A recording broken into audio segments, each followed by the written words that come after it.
మా సార్ వెంకటాంపల్లె ఇలా గన్పూర్ మండలం వెంకటాంపల్లె మాది.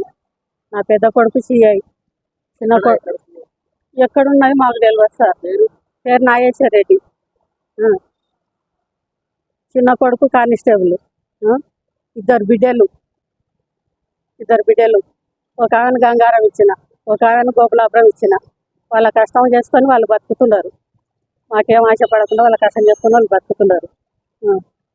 మాకు ఆస్తి పంపకాలు ఆస్తి చేసి అని మా పెద్ద కొడుకు 4 ఏళ్ళ నుండి మాకు సతాయిస్తే నాయన నేను చచ్చిన దగ్గర ఉండాలి, చచ్చినాక చేసుకుందరని చెప్పిన.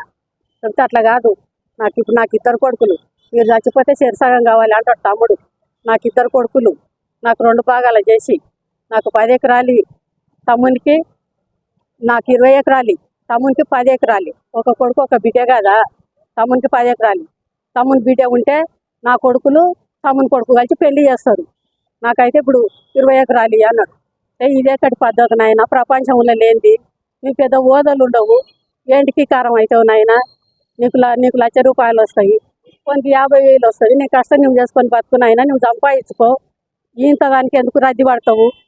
నీ పిల్లలు ఉన్నంత వరకు గుడకంగా ఇది అన్యాయం చేసిండని అనుకుంటారు జనం. వద్దు నాయన, నీ కాలు మొక్తానైనా.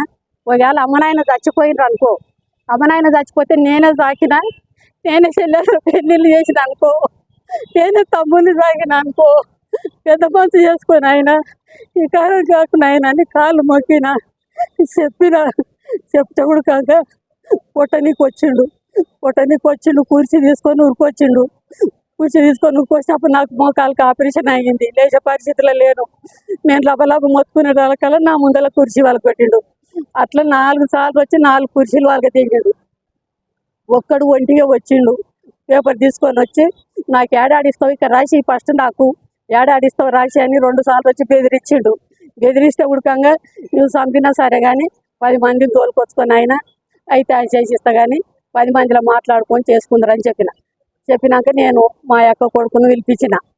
మా పెద్ద మంచి వాళ్ళ అక్క కొడుకును పిలిపించి అట్లేట నాగేశ్వరరెడ్డి ఉండని 4 దినాలు మీకు ఎక్కడ పోతుందని అన్నారు. లేదు మా నాకు ఇప్పుడే చెప్పియాలి అన్నాడు. చెప్పిందంటే సరిసాగం చేసుకొని రాయని చెప్పిండు. రామాంజనేయులు చెప్పిండు. చెప్పినాక నువ్వు ఇట్లా అడిగినావంట అని అడిగిండు. అయినా మామ అవుతాడు. 4 ఎకరాలు వస్తుంది మామ, పెళ్ళాళ్ళకు సరి ఎక్కడ ఇస్తా అంటున్నాడు కదా నాయన, వాళ్ళు కష్టం చేసిండ్రు కదా, ఇయ్యకోకో మాకేం బాధ లేదు, మాకు సరి 14 ఎకరాలు వస్తుంది మామ, చేసుకుంటాం అన్నాడు. అంటే నేనేం చెప్పిన, నాయన చేసుకుంటారు ఎట్లా, నేను చేసిస్తాను. పెద్ద మనుషుల తోలుకొచ్చి పారకాత రాసుకొని పారకాత రాసుకున్నాక ఓ క్లాస్ అన్ని తోలుకొచ్చుకొని కొలతలు చేసుకొని మళ్ళీ దేశాలు రాసుకోండి. ఈ దేశకు నేనుంటా, ఆ దేశకు నేనుంటా, ఇక్కడ వాడు ఇక్కడ నేను దేశాలు రాసుకొని చేసుకోండి నాయన చెప్పిన. అట్లా కాదు, నాకు ఎక్కనో తిక్కు రాసి అని మళ్ళీ ఒంటి ఓసారి వచ్చిండు.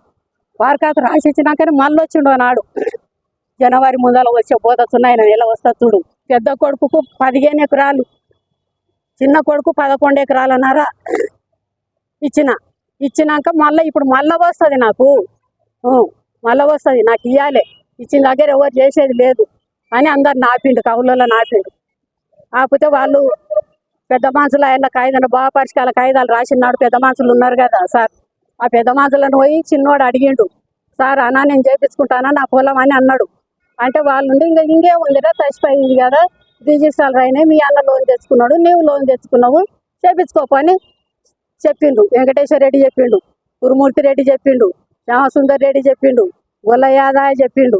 వాళ్ళని అందరిని అడిగి తూకం పోసిండు. కౌలు రైతు 10 సంవత్సరాల తూకం పోసిండు. 5 ఎకరాలు 2 సార్లు దున్నిచ్చిండు.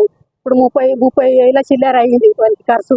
అయినాక పోపించినాక వచ్చి ఇప్పుడు అందరిని ఊళ్ళే మొత్తం ఎన్ని టాక్టాలు ఉంటే అన్ని టాక్టాలు రద్దు. ఎవరు పోయినా మీ మీద కేసు చేస్తా అని అందరినీ బెదిరించిండు. చుట్టుముట్టు తాండలు ఉండే, తాండలను కూడా బెదిరించిండు. ప్రతి మంచికి చెప్పిండు చుట్టుముట్టు పల్లెలకు గుర్తంగా ఎవరు పోవద్దు.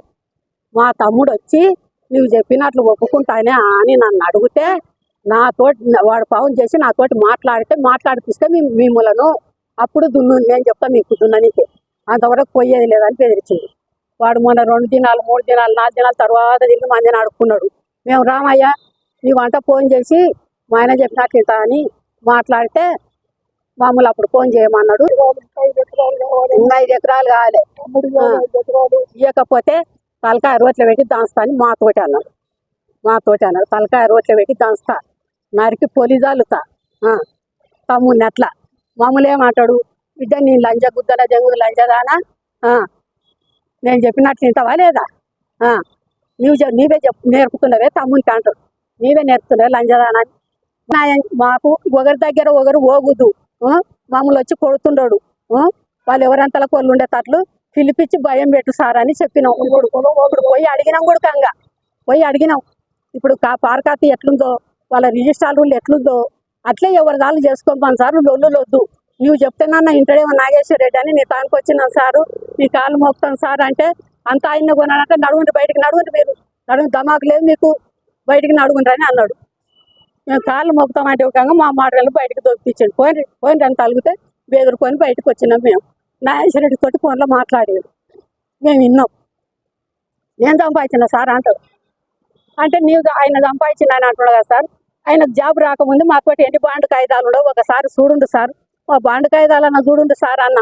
సార్ మీ సోయి మా చెప్తున్నాడు అని ఏదో ఆయన ఇంగ్లీష్లో మాట్లాడాడు తిట్టినట్లు. ఎవరి దగ్గర లేవు సారు, మేము ఇప్పుడు ఒంటిగానే ఉండవు, 2 ఏళ్ళు అవుతుంది ఒంటిగానే ఉండవు. అంతకు తొలిగా మా చిన్న బిడ్డ ఆర్మీ జాబ్ ఆయనకి ఇస్తే వాళ్ళ అత్తమ్మ తోటి ఉండనీకే వాళ్ళ ఇల్లు కడాకుంది, ఆడ దొంగల బాధ అని చెప్పని మాతోటే పెట్టిపోయింది అల్లుడు. 10 ఏళ్ళు ఆమెనే వండి పెట్టింది మాకు, ఆమె కష్టమే తిన్నాం, 10 ఏళ్ళు ఆమె కష్టమే తిన్నాం. అప్పుడు నీళ్ళు